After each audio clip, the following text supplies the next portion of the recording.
तर मालेगावमध्ये रविवारी 3 वर्षांच्या चिमुरडीवर अत्याचार करून तिची दगडाने ठेचून हत्या केली। पोलिसांना घटनेची माहिती मिळताच आरोपीला अर्ध्या तासात अटक केली। आरोपीने हे सगळं पूर्ववैमनस्यातनं केल्याची माहिती देखील समोर आली। मालेगावच्या या लेकीला न्याय मिळण्यासाठी आज हजारो मालेगावकर रस्त्यावर उतरले आणि यावेळी काही काळ तणावाची परिस्थिती निर्माण झाली। आक्रमक झालेले मालेगावकर कोर्टाचं गेट तोडून थेट कोर्टात घुसले। बघूया पुढे नेमकं काय झालंय ते।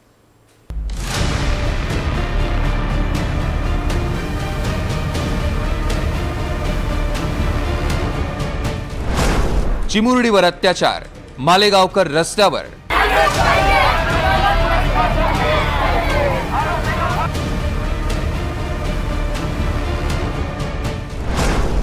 चिमुरडीसाठी लढा, मालेगावकरांचा आक्रोश।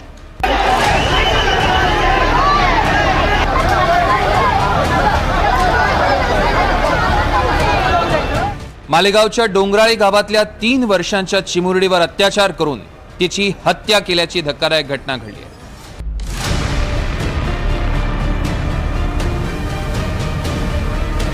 यानंतर चिमुकलीच्या न्यायासाठी मालेगावकर एकवटले। नागरिकांनी मालेगाव बंदची हाक दिली आहे। सकाळपासून मालेगावमध्ये शुकशुकाट बघायला मिळाला। दुपारी 11 वाजता मालेगावमध्ये निषेध मोर्चाला सुरुवात झाली। शांततेत मोर्चाला सुरुवात झाली। मोठ्या प्रमाणात मालेगावकर या चिमुरडीला न्याय मिळवून देण्यासाठी मोर्चात सहभागी झाले। महिलांचाही मोठ्या प्रमाणात सहभाग होता। या प्रकरणातील आरोपीला कोर्टात हजर करण्यात येणार होतं, पण संताप इतका होता की मालेगावकरांच्या या निषेध मोर्चाला हिंसक वळण लागलं। संतप्त नागरिकांनी आरोपीला आमच्या हातात द्या अशी मागणी करत जोरदार घोषणाबाजी केली। अनेकांनी तर कोर्टात शिरण्याचाही प्रयत्न केला।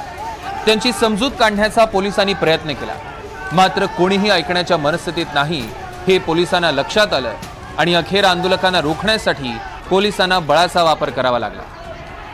पोलिसांनी काही आंदोलकांवर सौम्य लाठीचार्जही केला। अखेर पोलिसांनी कसंबसं या आंदोलकांना कोर्ट परिसरातून बाहेर काढलं। तालुक्यातल्या सर्व माता भगिनी त्यांची मुलं मुली शाळेमध्ये जात असतात, बालवाडीत जात असतात, कॉलेजला जात असतात, ते सगळ्या घाबरलेल्या आहेत। अशा स्थितीमध्ये तातडीने फास्ट ट्रॅक कोर्टामध्ये केस चालून या आरोपीला फाशी दिलं पाहिजे। काय सांगताल? आमची हीच मागणी आहे की महिलांची मागणी आहे की त्याला भर चौकात फाशी दिली पाहिजे आणि लवकरात लवकर फास्ट ट्रॅकवर हा खटला चालला पाहिजे आणि त्याला आमच्या ताब्यात द्या। नसेल तुमच्याने होता आम्ही त्याला पुरं करून टाकू त्याला। मी तेवढंच म्हणणार की आपण फाशी देणार हे सगळेच म्हणता पाहिजे ना। माझं तर म्हणणं असं आहे की त्याला फाशी देण्यापेक्षा त्याचे एक अवय काटले पाहिजे। त्याचे अवय काटून ज्या मुलीला एवढा त्रास दिला त्यांनी, एवढ्या छोट्याशा मुलीला त्यांनी इतका त्रास दिला, त्यालाही कळलं पाहिजे त्रास काय असतो। आंदोलकांकडून आरोपीला तात्काळ फाशीची शिक्षा देण्याची मागणी केली जात होती। मालेगावकरांच्या या संतापात मालेगावचे आमदार आणि शालेय शिक्षण मंत्री दादा भुसे देखील सहभागी झाले होते। आरोपीला यावेळी लवकरात लवकर फाशीच्या शिक्षेपर्यंत पोहोचवू आणि प्रकरण फास्ट ट्रॅक कोर्टात चालवू असं आश्वासन दिलं। पण एवढं गंभीर प्रकरण असताना पोलीस अधीक्षक न आल्यानं नाराजी व्यक्त करण्यात आली। आपल्या पोलीस प्रशासनाचे अधिकारी त्या जागेवर गेले, गावकऱ्यांच्या सोबत त्यांनी त्या घटनेची स्थळाची माहिती घेतली आणि साधारणपणे 1 तासाच्या आत त्या ठिकाणी त्या आरोपीला ताब्यात घेतलेला आहे। त्या आरोपीला उद्या कायद्याच्या चौकटीत फाशीची शिक्षा झाली पाहिजे। वकील संघाच्या माध्यमातून या केसच्या संदर्भामध्ये आरोपीची बाजू कोणीही मालेगावचा वकील घेणार नाही असा निर्णय त्या वकील संघाने केलेला आहे। उलट त्या आरोपीला फाशीची शिक्षा झाली पाहिजे। आरोपीनं पूर्ववैमनस्यातनं हा प्रकार केल्याची माहिती समोर आली आहे। 16 नोव्हेंबरला 4 वर्षांची मुलगी घराच्या अंगणात खेळत होती। गावातल्या विजय खैरनार या 24 वर्षांच्या नराधमानं चॉकलेटचं आमिष दाखवलं।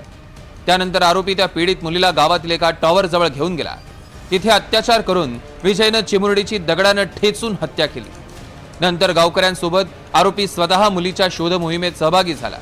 पोलिसांकडे तक्रार केल्यानंतर गावातल्याच एका महिलेनं पुढे येत आरोपी आणि चिमुरडीला टॉवर जवळ बघितल्याचं सांगितलं। राज्यभर खळबळ माजवणाऱ्या घटनेची दखल महिला आयोगाने घेतली आहे।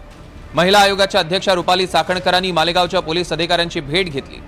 फाशीची शिक्षा होईल अशी कलम लावण्याचे आदेश दिले। साहजिकच आहे, या घटनेमुळे तळपायाची आग मस्तकात जाते आणि कुणालाही हे साहजिकच वाटणार। कोणत्याही मातृत्वाला, प्रत्येकाला घरामध्ये मुलगी असते आणि एका मातृत्वाला किंवा समाजामध्ये असणाऱ्या मातृत्वाला वाटणं साहजिकच आहे। तुम्हाला आम्हालाही वाटणं साहजिकच आहे की ही व्यक्ती ह्या दिसू नये, तिचा निश्चितपणाने नायनाट केला गेला पाहिजे। आम्हालाही वाटतं की त्याला फाशीची शिक्षा दिली तर क्षणात माणूस संपतो, पण ज्या मुलीला वेदना झाल्या त्या वेदना त्या विकृत मंथाला झाल्या पाहिजेत, वेदना काय असतात ह्या समजल्या पाहिजेत। त्याच्यामुळे कायद्याच्या चौकटीतून ही प्रक्रिया निश्चितपणाने पूर्ण करण्यासाठी आम्ही कटिबद्ध राहू। आरोपीला फाशीची शिक्षा देणं आणि तिथपर्यंत घेऊन जाणं ही आमची जबाबदारी आहे, ती आम्ही निश्चितपणाने पाळू। निर्दयीपणे हत्या केली, बलात्कार केलेला आहे, कसं बघता या प्रकरणाकडे? अतिशय वाईट गोष्ट त्या ठिकाणी घडली। या महाराष्ट्रामध्ये खरं कायदा सुव्यवस्था राहिलंच नाही, कोणाला भीती राहिलेलीच नाहीये कायदा सुव्यवस्थेची। आणि उठसूट तुम्ही बघितलं असेल तर महिलांवरचे अत्याचार, खून खराबे, एवढा सगळा गोंधळ इथं सुरू आहे आणि ह्याला निस्तरायला कोणच नाही।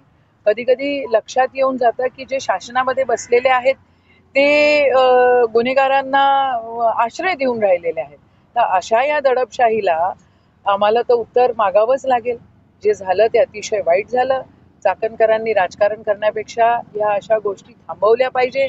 अजितदादांनी त्यांच्याकडनं व्यवस्थित काम करून घेतलं पाहिजे आणि खऱ्या अर्थानं जर महाराष्ट्र सुरक्षित ठेवायचा असेल तर सक्ती कायदा इम्प्लिमेंट झाला पाहिजे, अशी आमची ठाम मागणी। चिमुरडीला न्याय मिळवून देण्यासाठी आता कायदेशीर यंत्रणा देखील सज्ज झाली आहे। मालेगावच्या सर्व वकिलांनी चिमुरडीला न्याय मिळवून देण्याचं ठरवलंय। आरोपीचं वकीलपत्र कोणीही घेणार नाही असा निर्धार केलाय।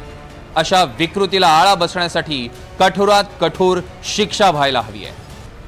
निलेश वाघ, NDTV मराठी, मालेगाव।